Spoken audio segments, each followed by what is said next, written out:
우리가 잘 알고 있는 것처럼 지난주에 우리 고국 한국에서 아주 충격적인 사건이 발생을 했습니다. 비록 잠깐이기는 했지만 정말 국가 전체를 마비시킬 수 있는 흔치 않은 비상계엄이 발동된 것이죠.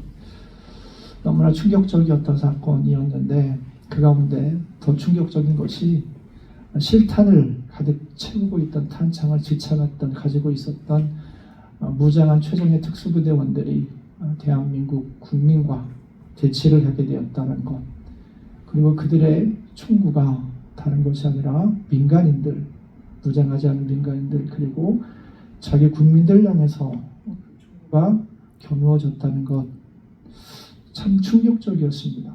자칫 잘못하면 사상자가 나올 수 있는 그런 상황이었죠. 여러분이 보실 때는 어떤지 모르겠지만 저는 현역 군대를 갔다 왔습니다. 이제 몸이 이래서 뭐 방이 아니야 이럴 수도 있는데 저는 현역이었고요. 예. 저는 최전방에서 근무를 했습니다. GOP라고 얘기를 하죠. 저는 실제 실탄을 가지고 근무를 했었던 사람인데요. 항상 저희가 이제 전방으로 투입이 될 때마다 항상 했던 얘기는 그겁니다. 되뇌겼던 거죠. 총구는 어디를 향해야 되느냐? 적을 향해야 된다. 항상 이것을 되뇌었어요. 또 실탄이 있는 상황 가운데 총구는 절대로 사람을 향해서는 안 된다. 여러분, 만약에 실탄이 장전되어 있는 상황에서 총구가 사람을 향하잖아요. 그러면 저희 때는 그랬어요. 구타가 절대 안 됐는데 그 순간이 되면 총구가 사람을 향하면 그때는 가차없이 주먹에 날라옵니다. 이 헬멧이 날라와서 내 헬멧에 때리기도 하고, 저는 맞은 적이 없어요. 항상 조심했으니까. 그 정도로 실탄이 있는 상황 가운데서 총은 항상 조심해야 되는 겁니다. 사람을 향해서는 안 되는 거였어요. 그런데 몇 가지 영상을 보니까 총구가 사람을 향하고 있더라고요. 그리고 생각을 해봤어요. 과연 저들이 지금 바라보고 대치하고 있는 저 사람들이 적일까? 군인들의 입장에서 적일까 하는 거였어요. 여러분 생각을 해보십시오. 무장한 군인들이, 탄창에 실탄을 가득 채운 사람들이, 그것도 장갑차들이 서울 시내를 지나가고 있었습니다. 그리고 총구를 시민을 향해 들이대고 있었습니다. 정말 충격적이지 않습니까? 제가 지난주 내내 이 문제 때문에 많이 생각을 했던 것 같아요. 많은 고민을 하게 되었던 것 같습니다. 과연 그리스도인으로서 이런 상황 가운데 이 상황을 어떻게 봐야 할 것인가? 왜 이런 사태가 발생했을까? 무엇이 문제인가? 그리고 과연 리더란 어떤 존재일까? 여러 가지 생각들을 하면서 예수님의 생각이 나더라고요. 그리고 이 말씀이 떠올랐습니다. 오늘 마가복음입니다. 마가복음 10장 32절은 이렇게 시작을 해요. 이 말씀 마가복음 10장 32절부터 마가복음의 전체적인 방향이 바뀝니다. 32절은 예루살렘으로 올라가는 길에 하면서 시작이 되지요. 31절까지 마가복음 10장 31절까지의 이야기들은 주로 예수님께서 공생애를 어디서 활동을 하시냐면 갈릴리 지역을 중심으로 활동을 하셨습니다. 근데 마가복음 10장 32절이 시작되면서 예수님이 예루살렘 향해 올라가게 되지요. 그러면서 이제 10장 32절부터는 예수님의 사역의 중심지가 예루살렘으로 올라가는 길, 그리고 예루살렘이 그 사역의 중심지가 되는 거예요. 자, 그런데 여러분 생각을 해보십시오. 예수님은 지금 예루살렘을 향해 올라가십니다. 그렇다면 우리가 직감하는 것처럼 예수님은 왜 예루살렘을 향해 올라가실까요? 십자가를 향해 가시는 거죠. 예수님은 예루살렘을 향해서, 즉 십자가를 향해서, 십자가는 무엇입니까? 예수님의 죽음을 의미하는데 십자가를 향해 죽음을 위해 지금 한 걸음 한 걸음 발걸음을 내딛고 가고 계십니다. 그런데 세베대의 두 아들 야고보와 요한이 예수님께 요청을 해요. 청탁을 하는 거예요. 주님, 주의 영광 중에서, 예수님께서 언젠가 영광을 갖게 될 거라는 의미겠지요. 이 영광이라는 것은 예수님께서 장차 이스라엘의 왕이 되실 것이다 라는 그런 기대를 지금 갖고 있는 겁니다. 야고보와 요한은 주의 영광 중에서 우리 가운데 일부를 좀 주십시오 이렇게 얘기하는 거예요. 이렇게 얘기하죠. 주의 영광 중에서 우리에게, 우리 두 사람을, 한 사람은 주의 오른편에, 한 사람은 주의 좌편에 앉게 해주십시오. 이런 의미일 겁니다. 예수님, 주님이 왕이 되신다면 우리를 그 왕국의 2인자, 아니면 제3인자로 삼아주십시오. 이런 의미겠죠. 그러나 공교롭게 이 말을 다른 제자들이 들었어요. 10명의 다른 제자들도 이 말을 들었습니다. 여러분, 다른 제자들이 이 말을 듣고 어떻게 합니까? 41절 보니까 화를 내요. 화를 냅니다. 10제자가 듣고 야고보와 요한에 대해 화를 내거든. 여러분, 왜 제자들 10명의 다른 제자들도 화를 냈을까요? 그들도 내심 기대하고 있었던 거예요. 한번 생각을 해보십시오. 예수님께서 갈릴리에서 벌이셨던 수많은 일들, 예수님의 얼마나 많은 사람들이 예수님을 따릅니까? 또 예수님이 말씀 한번 탁 하면 얼마나 많은 사람들이 그 말씀을 듣고 그 마음이 움직이기 시작합니까? 제자들도 그랬을 거예요. 예수님의 말씀을 들을 때 그들의 가슴이 뜨거워질 때도 있었고, 그래 내가 이렇게 살아야지 하는 생각이 들기 시작했을 겁니다. 야, 이분은 정말 기가 막힌 분이다라고 생각을 했을 거예요. 그리고 갈릴리에서 또 얼마나 많은 기적과 이적을 행하십니까? 예수님께서 능력 행하신 걸 본 거예요. 자, 그러면 제자들은 어떻겠습니까? 말씀이 기가 막혀요. 능력도 엄청나게 행하세요. 죽은 자도 살리시기까지 하고, 또한 병든 자를 고치세요. 바람과 풍랑도 잔잔하게 하세요. 다 봤어요. 거기에다가 수많은 사람들이 예수님을 따라다닙니다. 어떤 생각을 할까요? 이분이 왕이 될 수 있겠다. 이분이 이스라엘 왕이 될 수 있겠다. 그런 생각을 하지 않을까요? 그래서 제자들도 내심 그런 생각을 하고 있었던 거예요. 아, 예수님이 왕이 될 수 있을 것 같아. 그러면 나도 부탁해야지. 예수님이 왕이 되시면 이스라엘의 좋은 자리 하나, 이왕이면 더 좋은 자리, 더 높은 자리 나도 부탁해야지. 그렇게 생각하고 있었는데 야고보와 요한이 먼저 선수를 친 겁니다. 그러니까 화가 난 거예요. 내 자리 뺏길까 봐. 자, 이런 제자들을 보시면서 예수님께서 어떻게 하십니까? 이 제자들 다 불러 모으십니다. 그리고 말씀하시죠. 42절 함께 볼까요? 42절 시작. 예수께서 불러다가 이르시되 이방인의 집권자들이 그들을 임의로 주관하고 그 고관들이 그들에게 권세를 부리는 줄을 너희가 알거니와. 저는 이 말씀을 읽으면서 참 하나님께 감사하더라고요. 한국에서 유혈 사태가 나지 않아서, 그런 충격적인 사건 속에서도 유혈 사태가 벌어지지 않아서 다친 사람이 없어서 감사했죠. 근데 그것이 아니라 저 하나님 때문에 감사가 됐어요. 하나님이 어떤 분인가? 하나님은 자기 기분 따라서, 자기 감정 따라서, 임의로, 자기 마음대로, 자기 좋은 대로 하나님께서는 그 권세와 능력을 사용하지 않기 때문에 감사했습니다. 그러니까 하나님께서 우리를 심판하는데, 세상을 심판하는데 임의로 심판하지 않으셔도 감사했다는 겁니다. 여러분, 보통 일반적으로 세상의 통치자들은 어떻습니까?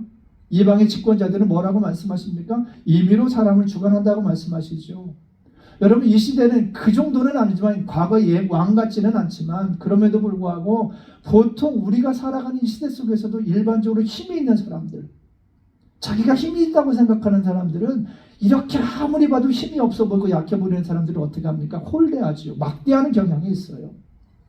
자기가 원하는 대로 임의로 그 사람들을 대하는 경향이 있다는 거죠.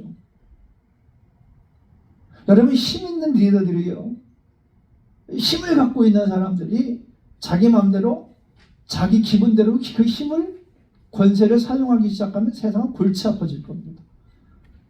한번 생각을 해보십시오. 미국의 최고의 지도자가 있어요. 미국의 최고의 지도자가 어느 날 기분이 너무 안 좋아요. 어느 나라가 마음에 안 들어요. 그래 버튼을 눌러버리는 거예요. 미국의 대통령은 핵을 사용할 수 있잖아요. 그러면 전 세계가 어떤 상태가 될까요? 핵전쟁이 일어나고 결국 세상 끝이 될 겁니다. 종말을 맞게 될 거예요. 우리 고국을 생각해 볼까요? 한국은 어떨까요? 한국의 최고의 지도자가 어느 날 북한이 마음에 안 들어. 자기 기분을 상하게 했어요. 미사일 한번 쏘자. 그렇게 명령을 내린다면 어떻게 될까요? 여러분, 그 미사일이 날아가는 순간, 미사일이 북한에 떨어지는 그 순간 한반도엔 전쟁의 불바다가 일어나는 겁니다. 심각한 문제가 벌어지는 거예요. 여러분, 일반적인 회사를 한번 생각을 해볼까요? 만약 일반적 우리 직장에서, 회사에서 리더가, CEO가 어떤 일을 할 때 자기의 기분에 따라서, 자기의 감정에 따라서 결정하고 판단한다면 어떻게 되겠습니까? 자기의 기분에 따라, 감정에 따라 자기 함께 일하는 사람들을 대한다면 어떻게 될까요? 아마 그 회사는 엉망진창이 될 겁니다. 여러분, 리더 위치가 중요한 거예요. 그런데 인간 리더들은 어쩌다 보면 자기 감정대로 할 수도 있다는 거죠. 힘 있는 사람들은 감정대로 합니다. 자기 기분 따라 합니다. 그런데 너무나 감사한 사실이 하나님은 자기 기분대로 자기 감정대로 하지 않더라는 겁니다. 하나님의 결정과 하나님의 판단은 그냥 그날 기분에 따라서, 그날 날씨에 따라서 내가 어떤 반응을 보였냐, 내가 어떤 행동을 보였느냐, 그거에 따라 결정하지 않으신다는 거예요. 하나님은 어떻게 하십니까? 하나님은 진리를 따라 판단하세요. 여러분, 만약 하나님께서 기분 따라 감정 따라 나를 판단하셨다면 어떻게 됐을까요? 저를 판단하셨다고 생각하면요, 저는 죽었어도 수백 번 고쳐 죽었을 것 같아요. 여러분은 어떠실 것 같으세요? 하나님이 하나님의 기분에 따라 오늘 너 잘못했네 라는 그 한 가지를 가지고 우리를 심판하기 시작한다면 여러분은 물론 여러분 보니까 저보다는 훨씬 나으신 것 같아요. 훨씬 착해 보이세요. 예. 그래서 여러분 저보다는 조금 적게 하나님께 책망받았을 것 같습니다. 그럼에도 불구하고 하나님께서 자기의 감정과 기분 따라 판단을 하셨다면 우리는 온전하지 못할 겁니다. 여러분, 만약 하나님께서 세상을 심판하시는데 그날 기분에 따라 세상을 심판한다면 여러분, 이 시대의 죄악을 보면서 하나님께서 어떻게 하시겠습니까? 그날 기분에 따라 심판하신다면 세상은 끝나도 몇백 번 끝이 났을 겁니다. 더 이상 존재하지 않을 거예요. 그런데 감사하게도 하나님은 감정 따라 기분 따라 판단하지 않으십니다. 심판하지 않으십니다. 앞서도 말씀드렸지만 하나님은 무엇을 따라 심판하십니까? 진리를 따라서 심판하고 판단하신다는 겁니다. 로마서 2장 2절에서 바울은 다음과 같이 말합니다. 하나님의 심판이 진리대로 되는 줄 우리가 아노라. 얼마나 감사한 일입니까? 진리라는 것은 시대가 변해도 공간이 변해도 바뀌지 않잖아요. 하나님은 그 기준을 가지고 심판하신다는 것입니다. 하나님은 하나님의 기준을 가지고 하나님께서 정해놓으신 심판의 잣대를 가지고 심판하시지 결국 마음에 안 들어 그러면서 심판하지 않으세요. 여러분, 하나님의 공정한 재판관으로 하나님의 임의대로가 아니라 진리를 따라 판단하시고 심판하신다는 이 사실에 우리가 감사할 수 있어야 할 것입니다. 정말 감사한 일이에요. 그래서 우리가 살고 있는 거예요. 자, 이 사실을 기억하면서 얼마나 감사한지 모릅니다. 하나님이 이렇게 진리대로 감정이 아니라 기분이 아니라 진리대로 나를 판단해 주셔서 내가 이렇게 살고 있군요. 하나님 정말 감사합니다. 감사하지 않을 수 없었습니다. 주님이 말씀하셨어요. 세상의 통치자들은 임의로 사람들을 위해 군림한다. 이 말씀을 하신 뒤에 예수님은 제자들에게 또 한 가지 중요한 말씀을 해주시는데 하나님 나라를 말씀해 주십니다. 하나님 나라의 법칙을 말씀해 주세요. 우리 43절과 44절 말씀인데요. 너희 중에는 그렇지 아니하니 너희 중에 누구든지 크고자 하는 자는 너희를 섬기는 자가 되고 너희 중에 누구든지 으뜸이 되고자 하는 자는 모든 사람의 종이 되어야 하리라. 저는 이 말씀이 참 좋아하기 때문에 이 말씀을 실천해 봤습니다. 섬겨보기도 하고 종이 되어 보려고 노력도 해봤는데요. 큰 사람이 안 되더라고요. 크게 되는 게 아니에요. 보니까 사람들이 막 섬긴다고 엄청나게 당신 섬기니까 당신 큰 사람 인정 안 해주더라고요. 그럼 말씀 잘못된 겁니까? 여러분 어떨까요? 여러분, 이 말씀을 어떻게 이해하세요? 예수님께서 우리가 으뜸이 되라고 우리가 큰 사람이 되라고 이 말씀을 하신 걸까요? 그렇지 않다는 겁니다. 여러분, 이 말씀을 하신 이유는 첫 번째는 제자의 삶을 말씀해 주시는 겁니다. 우리는 제자는 엄청나게 공부한 사람이 제자라고 생각하잖아요. 제가 가끔씩 말씀드리지만 제자 훈련에 대해서 우리가 조금 많이 고민을 해봐야 돼요. 왜냐하면 제자 훈련 엄청나게 많이 했거든요. 근데 교회가 세상으로부터 너무 지탄을 받는 거예요. 제자 훈련 열심히 받은 사람들, 제가 어떤 사람을 봤냐면 출장을 갔어요. 홍콩에 출장 갔는데 제자 훈련 받기 위해서 그날 출장 끝나자마자 와요. 그리고 일 끝나면 다시 가요. 훈련받고 다시 출장 가고. 이런 사람 봤어요. 어떤 사람들은 저 멀리 지방에 가는데 제자 훈련 받기 위해서 지방에서 자기 일 끝나고 올라와서 제자 훈련 받고 다시 내려가는 사람들 봤어요. 엄청나게 열심히 해요. 여러분, 훌륭한 일이죠. 부인할 수 없고 칭찬할 수밖에 없는 일입니다. 그런데 그런 열심을 가지고 사람들이 제자 훈련을 했는데도 불구하고 지금 한국교회 현실, 미국 교회도 마찬가지지만 사람들이 줄어들고 있잖아요. 젊은이들이 떠나가잖아요. 교회는 지탄받고 외면받잖아요. 무엇이 문제일까요? 흔히 말해 소위 말하는 제자 훈련이라는 것은 있었지만 제자의 삶이 없었기 때문 아닐까요? 오늘 이 말씀에서 예수님은 제자의 삶을 보여주세요. 제자는 뭡니까? 제자의 삶은 섬김이고 제자의 삶은 종됨이라는 겁니다. 그리고 무엇보다 중요한 건 예수님께서 말씀해 주시는데요. 이 말씀 속에서 예수님께서는 하나님 나라가 어떤 곳인지를 말씀해 주고 계세요. 그러니까 큰 사람이 되는 것, 으뜸이 되는 것, 그것이 예수님의 관심이 아니라 얘들아 하나님 나라가 어떤 곳일까? 이것을 이 말씀에서 우리는 볼 수 있다는 겁니다. 여러분 하나님 나라는 어떤 곳일까요? 하나님 나라에서는 세상의 법칙이 전복되는 겁니다. 하나님 나라에서는 세상 법칙이 적용될 수가 없어요. 여러분 세상에서는 섬기는 사람은 낮은 사람이에요. 세상에서 종은 낮은 사람이에요. 그렇죠? 근데 하나님 나라에서는 섬기는 사람이 높은 사람이래요. 종이 큰 사람이래요. 세상의 법칙이 전복됐죠? 여러분 세상은 더 높아지려고 합니다. 더 커지려고 합니다. 더 높은 곳으로 올라가려고 합니다. 그러기 위해 어떻게 합니까? 경쟁하죠. 싸웁니다. 더 한 자리라 더 높은 곳으로 올라가려고. 섬기며 앞서서 잠깐 말씀드렸지만 섬긴 그런 것 하면요. 인정해 줄 것 같지만 인정해 주지 않아요. 섬긴다고 알아줍니까? 아니요. 섬기면 오히려 도태됩니다. 세상에서. 경쟁에서 밀리게 됩니다. 근데 여러분 생각을 해보세요. 살벌한 경쟁이 있는 곳에, 치열한 경쟁이 있는 곳에 여러분 평강이 있을까요? 여러분이 만약 어떤 자리를 놓고, 우리는 이제 그런 나이는 아니겠지만 어떤 자리를 놓고 그 자리에 올라가기 위해 엄청나게 경쟁을 하고 더 많은 것들을 얻기 위해서 주변의 사람들과 경쟁을 하고 치열하게 다투며 살아간다면 여러분의 마음에 평강이 있겠습니까? 여러분 그렇게 치열하게 경쟁하며 살아간다면 여러분의 마음에 기쁨이 있겠습니까? 만약 우리가 예수를 믿으면서 여전히 우리의 마음에 평강이 없고 여전히 우리의 마음에 기쁨이 없다면 우리는 한 가지 의심해 볼 필요가 있어요. 과연 내 삶 가운데 하나님 나라가 임했을까? 왜냐하면 여러분 하나님 나라는 의와 평강과 기쁨의 나라이기 때문입니다. 바울이 말하죠. 로마서 14장 17절에서 하나님 나라는 성령 안에서 의와 평강과 기쁨이니라. 여러분 경쟁이 있는 곳에는 기쁨이 없어요. 다툼이 있는 곳에는 평화가 없습니다. 그곳에 하나님 나라가 임하지 않은 거죠.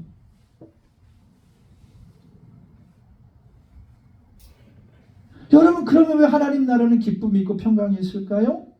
오늘 말씀을 통해서 이해를 해본다면 하나님 나라의 특징은 섬김에 있기 때문입니다. 섬기면 피곤하지요. 육체적으로는. 그런데 여러분 참 우리가 알고 있지 않습니까? 섬겼을 때 내 마음에 어떤 현상이 일어나나. 내가 진정으로 참된 마음으로 섬겼을 때 내 마음에 어떤 일들이 일어나나. 여러분 진정으로 섬기면요. 억지가 아니라 정말 성령 안에서 성령께서 주시는 그 마음을 가지고 섬기기 시작하면 종이 되기로 마음을 먹으면 오히려 기쁨이 찾아오기 시작한다는 겁니다. 여러분 참된 섬김은요. 기쁨의 열매를 맺게 된다는 거예요. 이거 우리가 경험을 통해서 익히 알고 있지 않습니까?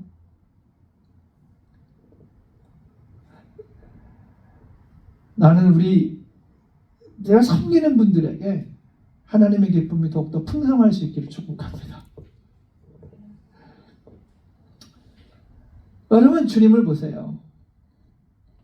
우리 예수님의 특징 가운데 하나는 뭐냐면요. 말만 하신 분이 아니라는 겁니다. 이 땅에는 말만 잘하는 사람들이 너무나 많잖아요. 근데 예수님 말만 하지 않으세요. 예수님께서 제자들에게 얘들아 너희들이 정말 크고자 하면 섬기는 자가 되어야 하고 너희 중에 으뜸이 되고자 하면 많은 사람의 종이 되어야 돼 라고 말씀을 하셨어요. 그리고 그 말씀으로 끝이 났을까요? 네, 오늘 본문을 보면 그 말씀으로 끝난 것 같아요. 그런데 우리가 넘어가 보면 요한복음 13장을 보면 예수님께서 자신이 말씀하신 이 삶의 모습을 드라마와 같이 하나의 극으로 보여주신 사실을 알 수 있습니다. 요한복음 13장에 어떤 사건이 나옵니까? 예수님께서 제자들의 발을 씻겨주신 장면이 나오죠. 항상 이 장면을 생각할 때마다 엄숙해졌던 것 같아요. 경건해지고 뭔가 숙연해지고. 생각을 해보십시오. 주님께서 자기의 몸을 낮추셨습니다. 그리고 제자들의 발을 씻겨주고 계십니다. 자기를 낮추시고 제자들의 발을 씻겨주시는 그 주님의 모습 가운데에서 어찌 그 앞에서 우리가 엄숙해지고 숙연해지지 않을 수 있겠습니까? 그래 조금 더 생각을 해봤어요. 상상을 해본 거죠. 조금 더 상상을 해봤더니 주님께서 예수님께서 종이 되어 제자들의 발을 씻겨주시며 그들을 섬기셨지요. 그런데 그 모습 가운데 무엇을 보게 되냐면 하나님 나라를 보게 된 겁니다. 예수님께는 자기가 직접 제자들을 섬기면서 무엇을 보여주신다고요? 하나님 나라는 이런 곳이야 하고 보여주는 거예요. 하나님 나라는 이런 곳이야. 하나님 나라는 어떤 곳입니까? 섬김의 기쁨이 있는 곳이라는 거지요. 그렇다면 여러분 한번 생각을 해보십시오. 예수님께서 제자들의 발을 씻겨주세요. 그럼 그 마음 가운데 내가 이런 친구들의 발을 씻겨주다니 얘는 왜 이렇게 발이 이렇게 먼지가 많고 이렇게 꾸정물도 나와. 예수님께 이런 마음을 갖지는 않으셨을 거 아니에요. 예수님이 제자들의 발을 씻겨주시는데 주님의 마음 가운데 있었던 건 무엇일까요? 아무런 감정도 없었을까요? 기쁨이 있었을 겁니다. 그 제자들의 발을 씻겨주시는 예수님의 마음 가운데에는 기쁨이 있었던 거예요. 기쁨이 충만했던 거예요. 섬김의 기쁨. 그 기쁨으로 예수님은 제자들의 발을 씻겨주십니다. 제자들은 어떻을까요? 당황했겠죠. 아니 어떻게 주님이 내 발을 씻겨주십니까? 당황했겠죠. 그런데 주님께 자신의 발을 내밀고 맡기고 주님께서 자신의 발을 씻겨주실 그 순간들, 그들의 마음이 얼마나 감동했겠습니까? 그들의 마음이 따뜻해지지 않았을까요? 그들은 감동했을 거예요. 어떤 제자는 상상을 해보면 감격해서 눈물도 흘렸을 수 있을 거예요. 그런데 그 눈물이 여러분 슬픔의 눈물일까요? 감동의 눈물이면서 동시에 기쁨의 눈물일 겁니다. 왜냐하면 예수님께서 그들의 발을 씻겨주시는 그 과정을 통해서 주님 안에 있던 그 기쁨이 제자들에게도 전달되었을 거예요. 주님이 나의 발을 씻겨주신 이 과정이 얼마나 감격적이고 기쁨이 충만했겠습니까? 그래서 요한복음은 성경은 기록하고 있지는 않지만 상상이 돼요. 제자들의 발을 씻겨주시는 주님의 얼굴에 환한 미소가 피어 있었을 거예요. 그리고 제자들은 처음에는 당황했지만 주님의 그 웃는 모습을 보면서 그들의 얼굴에도 함께 미소가 피었을 겁니다. 그렇게 기쁨이 충만한 자리가 되었을 것이고 그 세족의 자리는 발을 씻겨주시는 그 자리는 하나님의 나라의 기쁨이 임하는 하나님의 평강이 임하는 하나님 나라가 임했을 것이라는 것이죠.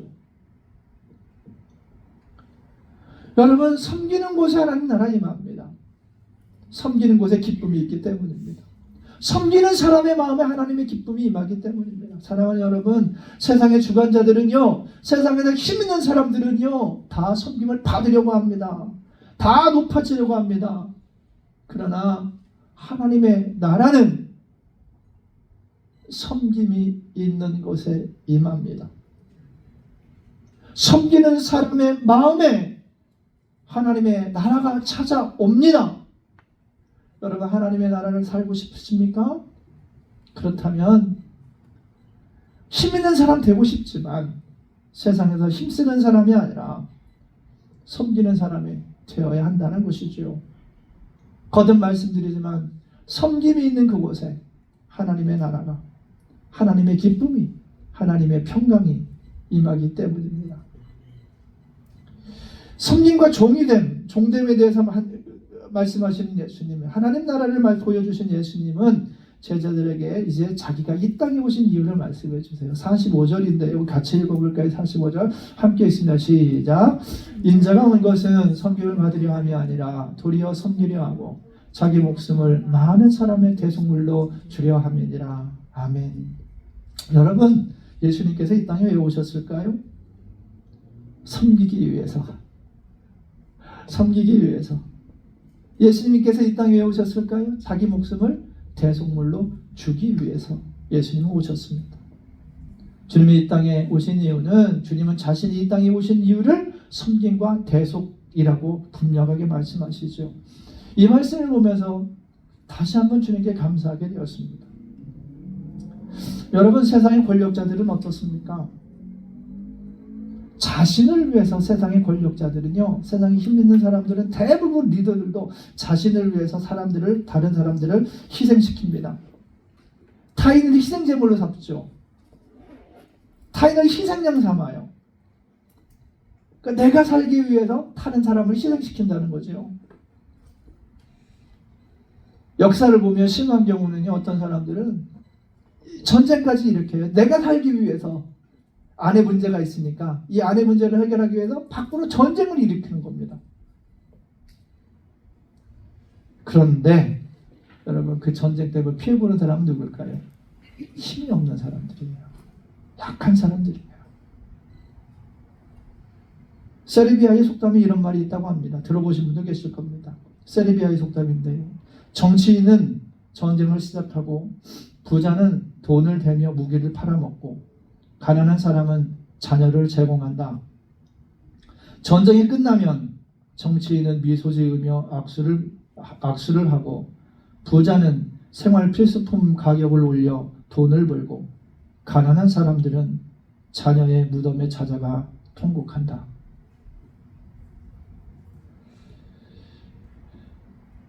이 말을 읽는데 자주 들었던 말이기도 하고 수긍이 갔습니다. 그래서 좀 속이 상하더라고요.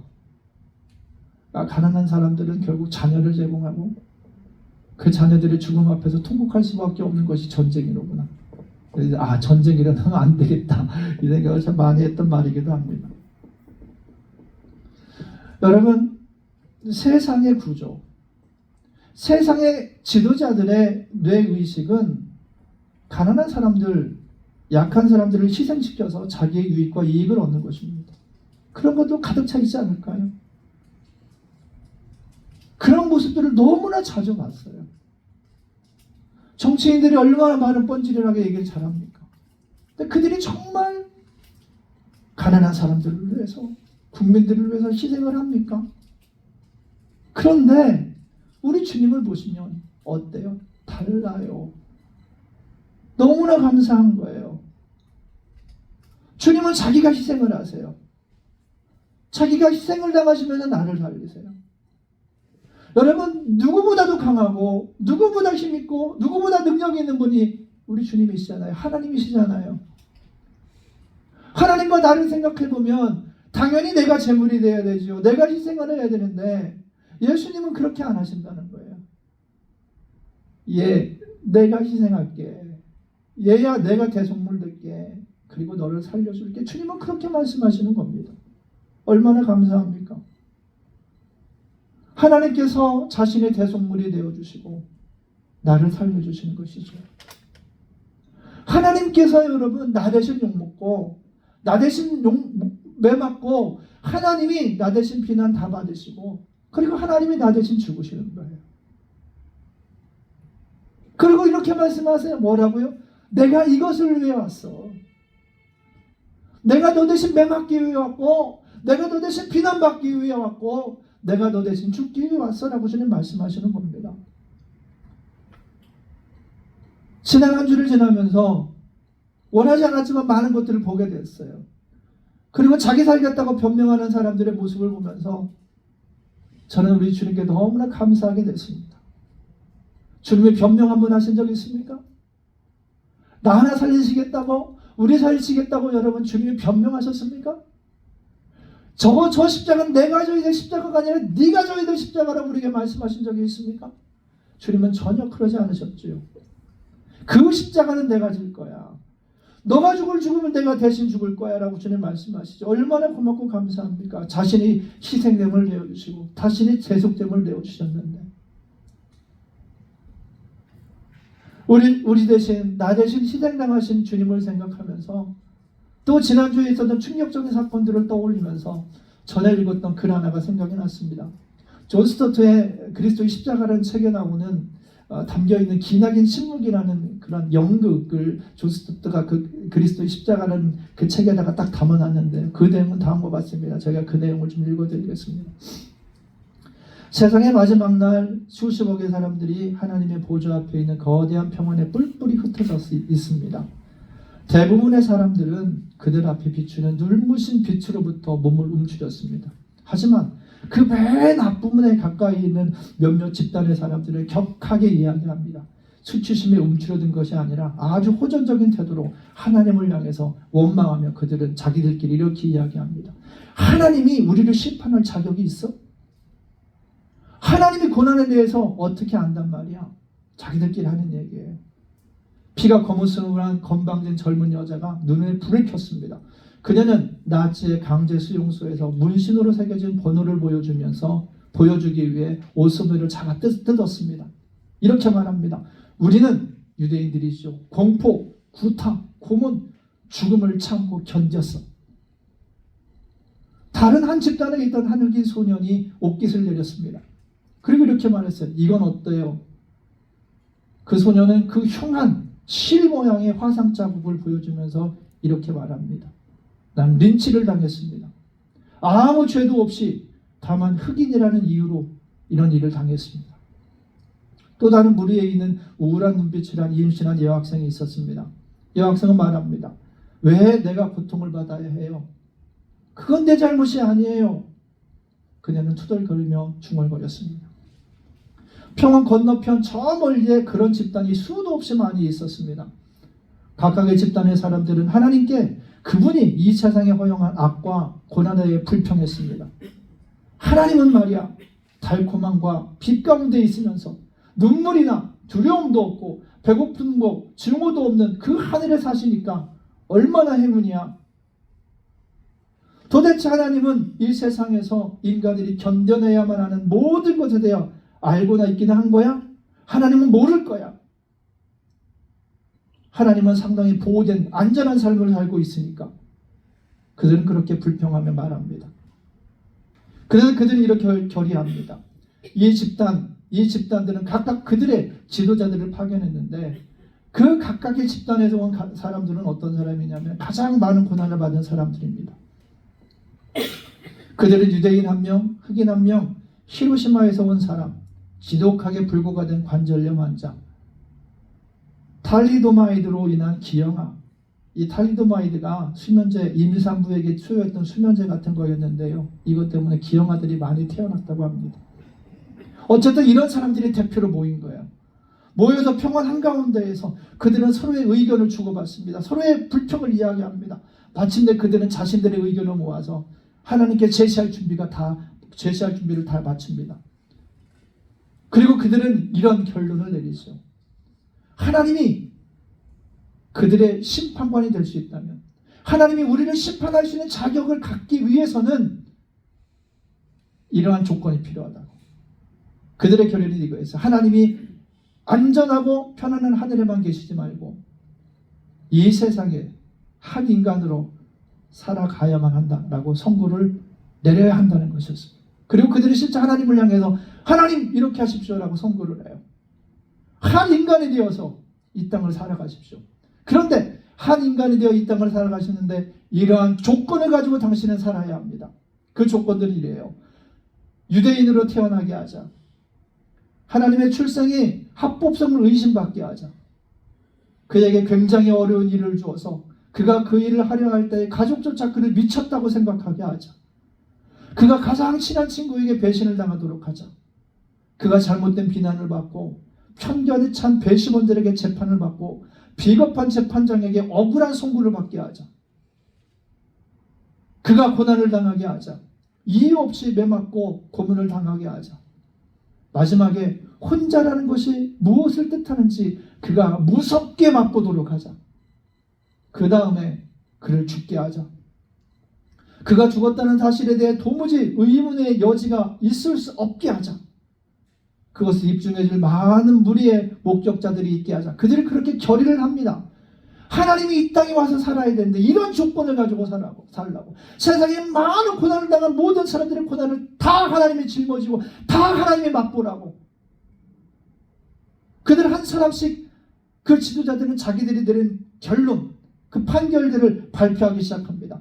한 사람씩 하나님을 위해서 이렇게 살아야 됩니다. 유대인으로 태어나야 합니다. 그 출생의 합법성이 의심받아야 됩니다. 고난받아야 됩니다. 매맞아야 합니다. 친구의 배신을 당해야 합니다. 라고 하나님을 향해서 계속해서 판결의 선고를 하기 시작할 때에 사람들은 찬성하면서 맞아! 그렇게 당해야 돼. 하나님도 그렇게 당해야 되라고 맞장구 치기 시작했습니다. 사람들이 술렁거렸습니다. 그리고 마지막 사람이 마지막 판결을 마쳤어요. 마지막 사람이 마지막 판결을 마쳤을 때에 기나긴 침묵이 흐르기 시작합니다. 아무도 아무 말도 하지 않습니다. 아무도 움직이지 않았습니다. 왜냐하면 사람들은 깨닫기 시작했어요. 하나님이 이 모든 형벌을 이미 다 받으셨구나 라는 사실을 깨달았기 때문에 하나님이 예수 그리스도 안에서 이 모든 형벌을 다 받으셨다는 사실을 그들은 깨달은 거예요. 저도 이 글을 처음 읽었을 때에 말 그대로 기나긴 침묵처럼 제목처럼 긴 침묵을 할 수밖에 없었습니다. 그랬던 기억이 납니다. 오래전에 읽었는데 여러분, 우리가 예수님을 생각하면 어찌 감사하지 않을 수 있겠습니까? 지난 충격적인 일이 한국에서 벌어졌을 때에 우리는 대림절 기간을 보내고 있었죠. 대림절, 주님께서 오시는 것을 기다리는 날입니다. 대림절을 지내면서 다시 한번 생각을 하는 거죠. 왜 주님께서 우리에게 오셨을까? 여러분, 왜 주님이 오셨을까요? 세상의 권력자들과 달리 자기를 희생시키고 자기를 대속물로 우리들에게 내어주기 위해서 주님은 오신 거죠. 너와 나, 바로 우리들을 살리시고 또한 우리들을 섬겨주시기 위해서 주님은 이 땅에 오셨다는 것입니다. 여러분, 세상은 약한 사람들을 희생시키지요. 하지만 우리 주님은 아무리 보잘것없는 나 같은 존재라 할지라도 스스로 생각할 때 정말 보잘것없고 우주의 먼지밖에 되지 않고 칠흑이밖에 되지 않는 이 존재라 할지라도 이런 나 같은 존재를 위해서 주님은 스스로를 희생하시고 스스로 우리를 자기를 낮추고 나 같은 자를 섬기기 위해서 이 땅에 오셨다는 것입니다. 사랑하는 여러분, 그렇다면 우리는 이 주님을 기억하고 이 주님께 감사하고 또 이 주님을 기대하고 또 우리 가운데 하나님 나라와 함께 이 땅 가운데 오실 예수 그리스도 우리 주님을 기다리는 이 대림의 기간을, 대림의 절기를 보내야 하지 않겠습니까? 사랑하는 여러분, 주님은 우리를 위해 오신 거예요. 나를 위해 오신 거예요. 나를 위해 대속제물이 되기 위해서, 나 같은 자를 선물주기 위해서 그 주님께 감사하면서 보낼 수 있는, 그 주님을 기다릴 수 있는 이 대림절 기간이 될 수 있기를 간절히 소망합니다.